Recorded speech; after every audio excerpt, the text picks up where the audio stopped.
तो जैसा हमने लास्ट एपिसोड में देखा था कि जाओ चैन को इविल ड्रैगन का एग मिल गया था और वो उसे लेकर जंगल में घूम रहा था। मगर वहीं पे कुछ लोगों की नज़र उस पे ऊपर होती है, तभी वहाँ का जो मौसम होता है वो बिगड़ जाता है, जिसकी वजह से जाओ चैन एक एशियन केव के अंदर आ जाता है। और वही लोग जाओ चैन के बारे में पता करने के लिए उसके पीछे आ जाते हैं और उसके साथ प्यार मोहब्बत से बातें करने लगते हैं। और इस एपिसोड की स्टार्टिंग वहीं पे होती है जहाँ पे जीफेंग बोलता है कि आपने अभी के लिए मेंशन किया कि आप इमोर्टल वर्ल्ड से हो। इस पे जाओ चैन बोलता है कि हाँ।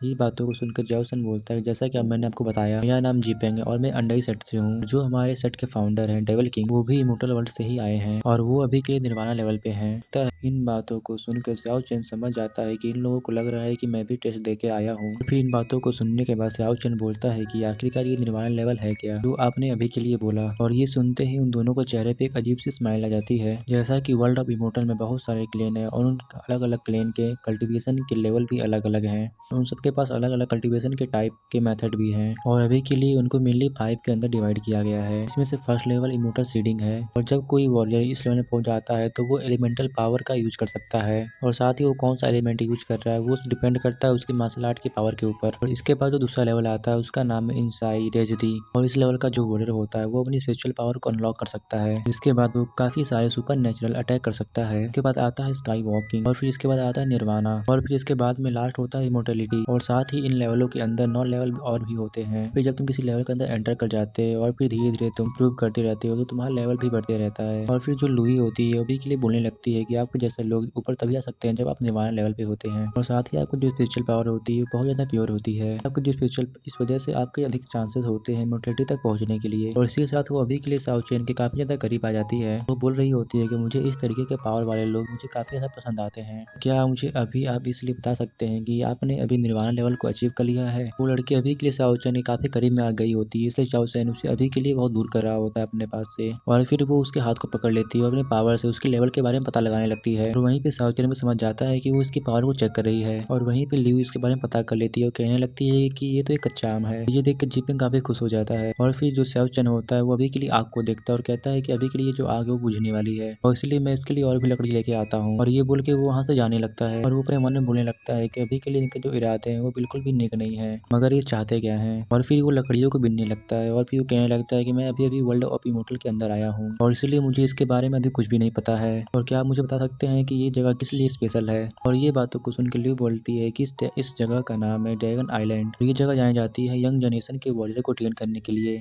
और साथ ही यहाँ पे काफी सारे रेयर ट्रेजर भी मिलते हैं। उसके बाद वो लड़की लूफेंग के पास में जाती है और कहती है कि इस लड़के की जो स्ट्रेंथ है वो हाल ही में इमोर्टल सीडिंग पे पहुंची है। सुनते ही लू फिंग अपनी तलवार को लेता है और बोलता है कि तैयार हो जाओ अटैक करने के लिए। ये बोलते ही वो दोनों लोग उसकी तरफ आगे बढ़ने लगते हैं। जो लू होती है वो बताने लगती है कि इस आइलैंड के अंदर बहुत ज्यादा ही अमेजिंग मैजिकल बीस्ट है, इन्हें मारकर बहुत जल्दी ही रईस बना जा सकता है। और साथ ही यहाँ पे काफी रेयर रेयर हब भी मिलते हैं और सबसे ज्यादा इंपॉर्टेंट है इविल ड्रैगन का एग। ये सुनते ही जाओ चैन के दिमाग की एकदम से बत्ती जल जाती है। और वहीं वो जो लूफेंग होता है वो अभी के लिए काफी ज्यादा करीब आ चुका था जाओ चैन के। और अभी के लिए जाओ चैन भी इस बात को नोटिस कर लेता है कि लूफिंग उसके पास तलवार लेके आ रहा है और वो उसके ऊपर हमला करने वाले हैं। वो अपने मन में बोलता है कि मैं अभी के लिए काफी ज्यादा इंजर्ड हूँ, इसलिए मैं इन दोनों का सामना अकेले नहीं कर सकता हूँ। और जो लूफेंग होता है वो अभी के लिए काफी करीब आ चुका होता है। जो जाओ चैन होता है वो अभी के लिए उस अंडे को बाहर निकालने लगता है, उन्हें दिखाते हुए बोलने लगता है क्या तुम अभी के लिए इन अंडे की बात कर रहे हो? सुनते ही वो दोनों हैरान हो जाते हैं और ली उसे हमला करने से रोक देती है। तभी जाओ सैन बोलने लगता है कि ये मुझे समुद्र की गुफा के पास मिला था, लेकिन मुझे बिल्कुल भी अंदाजा नहीं था कि ये अंडे इतने ज्यादा कीमती है। इस बातों को सुनकर लिव बोलने लगती है कि आप अभी के लिए ये बोलना चाहते हो कि उस केव के अंदर और भी ज्यादा अंडे हैं। बातों को सुनते ही जाओ चैन बोलता है कि हाँ, और अगर आप उसके लिए अभी इंटरेस्टेड हो तो मैं अभी के लिए आपको उसके बारे में बता सकता हूँ। इसी साथ सीन कट होता है और जो जाओ चैन होता है वो अभी के लिए उन दोनों को इविल ड्रैगन बीच के पास में लेके आ गया होता है। और फिर वो अपने मन में बोला होता है कि अभी के लिए यहाँ पे बहुत सारी फ्लाइंग फिशेस हैं, इसलिए इविल ड्रैगन भी यहाँ पे आसपास में ही होना चाहिए। वहीं पे वो दोनों अभी के लिए उसी के पीछे आ रहे होते हैं। तो वहीं पे लिव बोलने लगती है कि अभी के लिए सही से इमोर्टल सीट के ऊपर भी नहीं पहुंचा है, मगर फिर भी इसने वर्ल्ड ऑफ इमोर्टल के टेस्ट को कैसे पार कर लिया। इस पे लू फैंग बोलने लगता है कि एक और ड्रैगन के अंडे को मिल जाने दो, जिसके बाद मैं उसे वहीं पे भेज दूंगा। और जो साउथ चैन होता है वो अभी के लिए उन दोनों को लेकर इविल ड्रैगन के गुफा के अंदर आ जाता है। उस गुफा के अंदर जो रोशनी होती है वो अभी के लिए बहुत ज्यादा ही कम आ रही होती है। जो साउथ चैन होता है वो अभी के लिए चलता रहता है, तभी अचानक से उसके सामने इविल ड्रैगन के अंडे आ जाते हैं और फिर वो कहता है कि हम लोग पहुंच गए। और फिर उनकी नज़र सामने वाले पत्थर की स्टेज के ऊपर पहुंचती है जहाँ पर अभी के 3 अंडे होते हैं और इसे देखते ही उन दोनों की आंखों में एकदम चमक आ जाती है और वो दोनों तुरंत ही भागते हुए उसकी तरफ जाते हैं। और फिर तभी लिू फेंग रुक जाता है और कहता है कि लिू, अभी के लिए शाओ चैन ने हमारी काफी ज्यादा मदद की इन अंडे को पाने के लिए, जाकर तुम अभी के लिए उसे अच्छे थैंक यू क्यों नहीं बोलती हो। ये सुनकर शाओ चैन अभी के लिए बोलता है कि अभी के लिए इसे कोई जरूरत नहीं है और कहता है कि ये अंडे मुझे अभी इसी ऐसे ही राह चलते हुए मिल गए थे। और फिर ये सुन के लियो बोलने लगती है कि शाओ चैन, मैं अभी के लिए तुम्हें थैंक यू बोलना चाहती हूँ, तो फिर तुम क्यों थैंक यू एक्सेप्ट नहीं कर रहे हो। अभी उसका जो सांप होता है वो एक स्वॉर्ड के अंदर कन्वर्ट हो जाता है और वो शाओ चैन के ऊपर तान देती है। और फिर शाओ चैन बोलता है कि अभी के लिए मैंने तुम्हारे ड्रैगन अंडे को ढूंढने में मदद की है, तो फिर ये सब करने का क्या मतलब है। ये सुनकर वो लड़की बोलती है कि ये जो ड्रैगन अंडे हैं ये बहुत ही ज्यादा रेयर है, इसलिए हम नहीं चाहते हैं कि अभी के लिए किसी को पता चले कि ये अंडे हमारे पास में है। फिर जो लिू फेंग होता है वो अभी के लिए उस ड्रैगन अंडे को लेने के लिए उसकी तरफ जाने लगता है। जैसे ही वो अंडे को हाथ लगाता है वो पूरी गुफा हिलने लगती है। इस वजह से वो काफी ज्यादा हैरान हो जाते हैं। फिर लू फेंग कहने लगता है कि जल्दी करो उसे मार डालो। ये सुनते ही जो लू होती है वो अपनी तलवार से शाओ चैन को मारने के लिए जाने लगती है।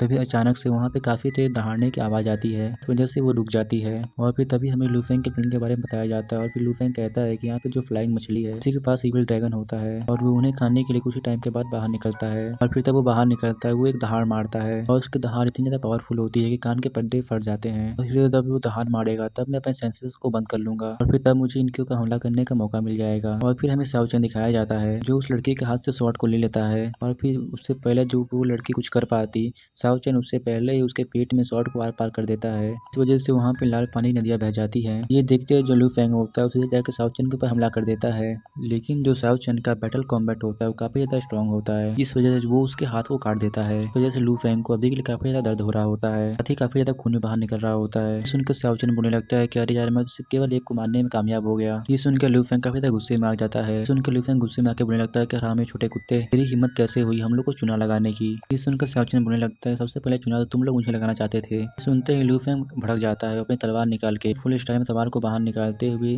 शाओ चैन के ऊपर अटैक करने के लिए जाता है, जिस वजह से उन दोनों के बीच में कपाल के फाइट होने लगती है। मगर जो शाओ चैन होता है वो अभी के लिए उनके ऊपर भारी पड़ रहा होता है, इस वजह से बहुत ही आसानी से उसे पीट रहा होता है। और जो लू फेंग होता है वो अभी के लिए जख्मी शेर बन चुका होता है, इस वजह से वो और भी ज्यादा खतरनाक हो जाता है और फिर वो शाओ चैन के ऊपर जड़ने लगता है और फिर शाओ चैन एक वजह से पीछे खिसका चला जाता है। फिर इस बात से शाओ चैन सटक जाती है और फिर वो सीधा हमला आके कर देता है लू फेंग के ऊपर और लू फेंग उसे रोकने की कोशिश करता है, मगर जो हमला होता है बहुत ज्यादा पावरफुल होता है। और तभी शाओ चैन एक और ज्यादा पावरफुल हमला कर देता है जो पहले से भी ज्यादा पावरफुल होता है। इस वजह से लू फेंग वहां से काफी दूर जाके गिरता है और फिर उसकी स्वॉर्ड भी उसके हाथ से छूट जाती है। इस वजह से लू फेंग अभी के लिए बिल्कुल भी बावला हो चुका होता है और फिर वो गुस्से में आके बोलता है कि आखिरकार तुम्हारी हिम्मत कैसे हुई अंडा सेट के एक डिसाइपल को मारने की। इस वजह से आज मैं तुम्हें जिंदा नहीं छोड़ूंगा और मैं तुम्हारे रूह और तुम्हारे जिस्म दोनों को मार डालूंगा। इस वजह से वो गुस्से में आके एक बहुत ज्यादा खतरनाक फॉर्मेशन बनाने लगता है जो होता है अंडाई डिवोनिक आर्ट। फिर जिसके बाद लू फेंग के बॉडी से खतरनाक पावरफुल ऑरा बाहर निकलने लगा जो कि भूकंप की तरह पूरी गुफा में फैल जाता है और फिर शाओ चैन के हाथ से उसके स्वॉर्ड भी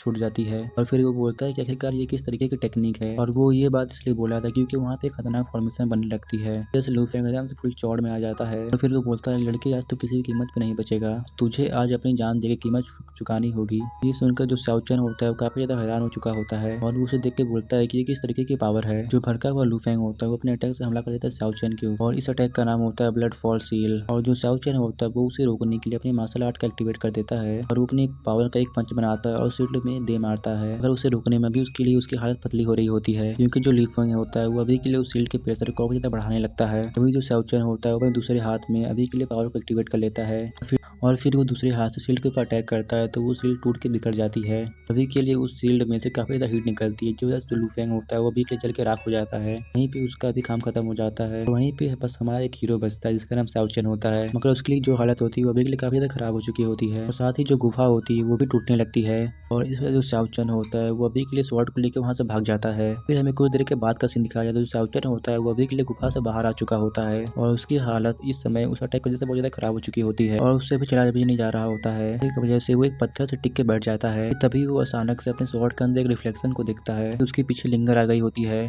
इस वजह से वो एकदम सतर्क हो जाता है। फिर लिंगर उसे बोलती है कि अच्छा बच्चे तुम भी यहीं पे हो। जो शाओ चैन होता है वो लड़खड़ाते हुए खड़ा होता है, कहता है कि लिंगर अभी के लिए मैंने बिल्कुल भी उम्मीद नहीं किया था कि इस जगह पे मुझे कोई मेरा पुराना दोस्त मिल जाएगा, और कहता है कि सच में मैं बहुत ज़्यादा ही लकी हूँ।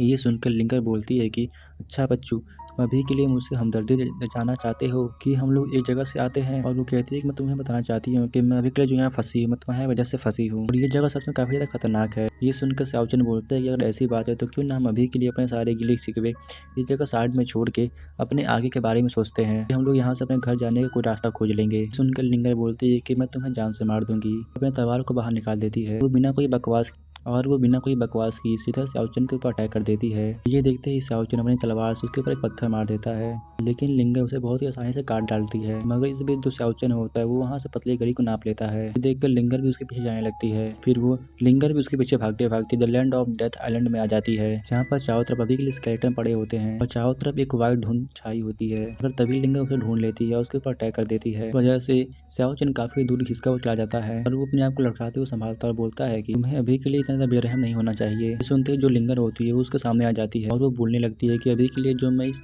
इमोर्टल वर्ल्ड में आ गई हूँ उसे तुम्हारी वजह से, इसलिए मैं चाहती हूँ कि तुम्हारी खातिरदारी जो हो वो अच्छे से हो। जिस वजह से वो जाओ चैन की तरफ जाने लगती है और फिर वो देखती है कि जाओ चैन के पीछे एक अभी के लिए एशियन टाइनोसॉरस आ चुका है। इस वजह से वो मुस्कुराते हुए अपने कदमों को पीछे ले लेती है। वो बोलती है कि अभी तुम डिजर्व करते हो ऐसे ही मरना। वो वहाँ से पहले ही फुर्सत वहाँ से निकल जाती है। देख कर जाओ चैन को कुछ समझ में नहीं आ रहा होता है आखिरकार वो यहाँ से क्यों चली गई। फिर जैसे ही वो खड़ा होता है पीछे मुड़कर देखता है उसकी हालत अब खराब हो जाती है, क्योंकि उसके पीछे होता है एशियन टाइनोसॉरस। फिर जैसे ही वो दहाड़ता है जो जाओ चैन होता है वो एक पहाड़ के अंदर घुस जाता है और फिर वो वहाँ से पहले ही फुर्सत में भागने लगता है, मगर जो एशियन डायनासोर होता है वो उसे पीछा करने लगता है और उन दोनों के बीच में चेस चालू हो जाती है, बिल्कुल चूहा बिल्ली के जैसे। और वहीं पे दूर खड़ी लिंगर उसे देख रही होती है, मजे ले रही होती है। मगर जो जाओ चैन होता है उसने अभी के लिए उसे चकमा दे दिया होता है और वो एक पत्थर के पीछे जाकर छुप गया था। कहता है कि मैं फाइनली आखिरकार बच गया और फिर अगर किस्मत अच्छी रहे तो मुझे न देख पाए। और फिर तभी उसके सामने एक हेवनली हॉर्स आ जाता है और फिर वो जैसे ही जाओ चैन को देखता है वो तुरंत ही उसकी तरफ जाने लगता है और पीछे देखकर जाओ चैन उससे बोलता है कि नहीं नहीं तुम मेरे पास मत आना, हिलना डुलना बिल्कुल मत और बिल्कुल आवाज मत करना। लेकिन तभी वो दहाड़ने लगता है और वो ऐसा करके वहां से भाग लेता है। ऐसा करने के बाद जाओ चैन जो होता है अपने सिर को पकड़ लेता है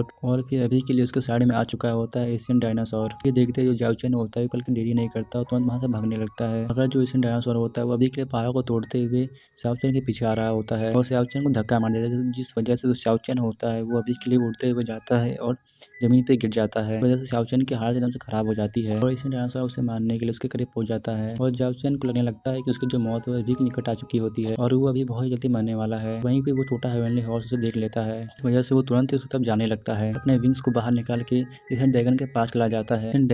एशियन ड्रैगन अपने बड़े से मुंह से शाओ चैन को खाने वाला होता ही है तो वहीं पे हेवनली हॉर्स आ जाता है और उसे दे मारता है। इस वजह से एशियन डायनासोर का हेवनली हॉर्स के साथ फाइट होने लगती है। वहीं पर जो एशियन ड्रैगन होता है वो अभी के लिए हेवनली हॉर्स को खाना चाहता था, मगर हेवनली हॉर्स की स्पीड काफी ज्यादा तेज होती है, इस वजह से वो बच जाता है और वहीं तो जाओ चैन होता है अपने पीछे पीछे लेके जाने लगता है। ये देखते जो शाओ चैन होता है वो भी हैरान हो जाता है, कहता है कि ये क्या देख लिया मैंने तो एशियन ड्रैगन का ध्यान भटका के मेरी जान को बचा लिया। और फिर शाओ चैन वापस उसी एशियन गुफा के अंदर आ जाता है। उसकी जो अभी के लिए हालत होती है बहुत ज्यादा खराब हो चुकी होती है, यहाँ तक कि उसे चला भी नहीं जा रहा होता है, वजह से वहाँ पे गिर जाता है और उसके बॉडी में से बहुत ज्यादा खून बाहर निकल रहा होता है, जिस वजह से वो बेहोश हो जाता है और अपनी पुरानी यादों में चला जाता है, जहाँ पे उसे उसकी सेटिंग ने उसके बर्थडे पे उसे एक हैंड ब्रेसलेट दिया होता है। वो कहती है कि तुम इसका अच्छे से ध्यान रखना। फिर शाओचन बोलने लगता है कि मेरा बर्थडे ज्यादा इंपॉर्टेंट था और तूने मुझे सिर्फ इसके लिए बस यही दिया। और फिर ये सुनकर यूसू का मुंह फूल जाता है और फिर वो कहती है कि तुम्हें पता है कि ये कितना ज्यादा इंपॉर्टेंट है, इसके जो पीस है वो कितने ज्यादा रेयर है, यदि तुम्हें ये नहीं चाहिए तो मुझे वापस कर सकते हो। फिर शाओचन उसे चिढ़ाने लगता है। शाओचन कहने लगता है कि मैं तुम्हें से वापस नहीं करूंगा और उसके साथ खेलने लगता है और फिर तभी वो दोनों ही बहुत सुंदर जगह पे आ जाते हैं। फिर देखकर यूसू बोलती है कि ये बहुत ज्यादा सुंदर जगह है। फिर जो जाओचन होता है उसका हाथ पकड़ लेता है। फिर यूसू बोलती है कि यहाँ पे बहुत ज्यादा पावरफुल कल्टीवेटर हुए हैं जो कि वर्ल्ड ऑफ इमोर्टल के अंदर गए हैं और उन्होंने वहाँ पे अमरता को भी पाया है। क्या आप भी वहाँ पे जाना चाहोगे? ये सुनकर जाओचन बोलने लगता है कि ये जो अमर वाली लाइफ है वो बहुत ज़्यादा अच्छी लगती है सुनने में। और फिर वो बोलता है कि अगर तुम इस साथ में नहीं रहोगे तो इस अमर लाइफ का क्या फ़ायदा होगा, इस वजह से मैं ऐसे ही रहना पसंद करूंगा। इस वजह से वो दोनों दूसरे को झपी पपी दे रहे होते हैं। और फिर ये जो सीन होता है वो वापस आ जाता है, जहाँ पे हम देखते हैं कि जाओचन अभी के लिए बेहोश पड़ा होता है और खून पूरी गुफा के अंदर फैल चुका होता है और फिर तभी उसका जो खून होता है जाके इविल ड्रैगन एग के ऊपर गिरती है, वजह से वो ग्लो करने लगता है तो उसकी लाइट पूरी गुफा के अंदर फैल जाती है और फिर उसमें तो बहुत ज्यादा एनर्जी बाहर निकलती है और जाओचन के बॉडी के अंदर जाने लगती है, जिस वजह से जाओचन को जो चोट लगा था वो भी हील होने लगता है और वो हवा में फ्लोट करने लगता है। और ये जो प्रोसेस है थोड़ी देर तक चलती रहती है और फिर हमें दिखाया जाता है कि वो सारी एनर्जी अभी के लिए जाओचन की स्पेस सी के अंदर कलेक्ट हो रही होती है। और फिर जाओचन जो होता है अपने मन में बोलता है कि मैंने अभी के लिए बिल्कुल भी उम्मीद नहीं किया था कि मैं ब्रेक थ्रू कर पाऊंगा ड्रैगन एग की वजह से, और इस ड्रैगन एग की वजह से जो मेरी इंजरी नदी है वो भी सभी की सभी हील हो चुकी है और मैं अभी के लिए पहुंच चुका हूँ इमोटल सीडिंग के फर्स्ट लेवल पे। और जैसा कि मैं इमोटल सीडिंग के फर्स्ट लेवल पे पहुंच चुका हूँ तो मैं अभी के लिए यूज कर सकता हूँ एलिमेंटल पावर को। तो वजह से मैं काफ़ी सारी फॉर्मेशन को बना सकता हूँ और उन्हें मैं यूज भी कर सकता हूँ। फिर जो जाओचैन होता है अपने फायर को कन्वर्ट कर देता है रिंग के अंदर, उसका यूज करके अटैक भी कर सकता है। और फिर इसी साथ ही सीन कट हो जाता है और फिर हमें एक बोट का सीन दिखाया जाता है जो कि अभी के ड्रैगन आइलैंड की तरफ बढ़ रही होती है। ये गो फैमिली की बोट होती है जिसके अंदर उसका एक यंग मास्टर होता है जो कि बहुत ज़्यादा ठरकी होता है। और फिर जो उसका गर्लफ्रेंड होती है उसे बोलती है कि तो ड्रैगन आइलैंड है वो अभी के लिए एशिएंट जगह है, इस वजह से तुम अभी के लिए यहाँ पे काफी कुछ सीख सकते हो और इससे तुम्हारी ट्रेनिंग में काफी ज्यादा फायदा होगा। अगर जो यंग मास्टर होता है वो अभी के लिए इल्लू करने में लगा होता है और फिर तभी वहाँ पे कमांडर आ जाता है और फिर वो कहने लगता है कि मुझे अभी के लिए इन्फॉर्मेशन मिली है कि यहाँ पे भी अभी के लिए बहुत सारे पावरफुल लोग आ चुके हैं, इस वजह से प्लीज आपको थोड़ा सा केयरफुल रहना होगा। ये सुनकर यंग मास्टर बोलने लगता है कि अभी के लिए आपको बिल्कुल चिंता करने की कोई जरूरत नहीं है, मैंने इसके लिए बहुत ही अच्छे से प्रिपरेशन की है, जैसे मैं डेफिनेटली यहाँ से एग को लेके जाऊंगा क्योंकि मैंने अभी के लिए सुना है कि बहुत ज़्यादा पावरफुल होते हैं। और ये बोलते ही वो सारा ठरकी बहुत एक जगह पर लड़की को छू लेता है, तो जैसे वो लड़की बोलने लगती है कि अरे मास्टर। और फिर सीन शिफ्ट होकर जाओचन के ऊपर आ जाता है जो कि अभी के लिए बीच पे खड़ा होता है और वो उस बोट को देख रहा होता है। कहता है कि एक बोट है, कहता है कि अगर मैं इस बोट को खरीद लेता हूँ तो मैं यहाँ से बाहर जा सकता हूँ। और तभी अचानक से वहाँ का जो माहौल होता है वो एकदम से बदल जाता है। इसी साथ ये जो एपिसोड होता है वो खत्म हो जाता है। And thank you for watching my videos. दोस्तों आपको क्या लगता है कि जाओचन यहाँ से बोट को लेकर जा पाएगा? इसका जवाब आप मुझे कमेंट करके जरूर बताइएगा। And thank you for watching my videos.